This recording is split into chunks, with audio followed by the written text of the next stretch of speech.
എല്ലാവർക്കും നമസ്കാരം. നമ്മുടെ ചാനലിലേക്ക് സ്വാഗതം.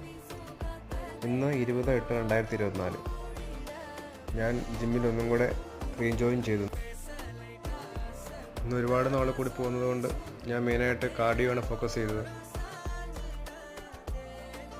ഇന്ന് ഞാൻ 4 കിലോമീറ്റർ ജോഗിങ് ചെയ്തു 65 മിനിറ്റ് കൊണ്ട്. പിന്നെ കുറച്ച് വെയിറ്റ് ട്രെയിനിങ് ചെയ്തായിരുന്നു. അത് ജിമ്മിൽ ഭയങ്കര ക്രൗഡറായിരുന്നു, അതുകൊണ്ട് എടുക്കാൻ പറ്റും. ഞാൻ ജിമ്മിൽ പോകുന്നതിന് മുമ്പ് ഒരു പഴം കഴിച്ചിട്ടുണ്ടായിരുന്നു. പിന്നെ പോയിട്ട് വന്നിട്ടാണ് ഞാൻ ഫുഡ് കഴിച്ചത്. 16 മണിക്കൂർ ഞാൻ ഫാസ്റ്റ് ചെയ്യാറുണ്ട് ഡെയിലി. അപ്പോൾ ആ ഫാസ്റ്റിംഗ് ഫസ്റ്റ് ഫുഡ് കഴിച്ചത് പഴമാണ്. പിന്നെ ജിമ്മിൽ പോയിട്ട് വന്നിട്ട് ഈ ചോറുണ്ടു. എൻ്റെ വെയിറ്റ് ചെക്ക് ചെയ്തായിരുന്നു ജിമ്മിൽ പോയിട്ട്. അപ്പോൾ ആ വെയിറ്റ് അതിൻ്റെ വീഡിയോകളൊക്കെ നമുക്ക് പിന്നെ ഇടാം. ഒരു 1 മന്ത് കഴിഞ്ഞിട്ടിടാം വീഡിയോ, വെയിറ്റ് കുറയുന്നുണ്ടോ നോക്കിയിട്ട്. അപ്പോൾ ഓക്കെ, താങ്ക് യു.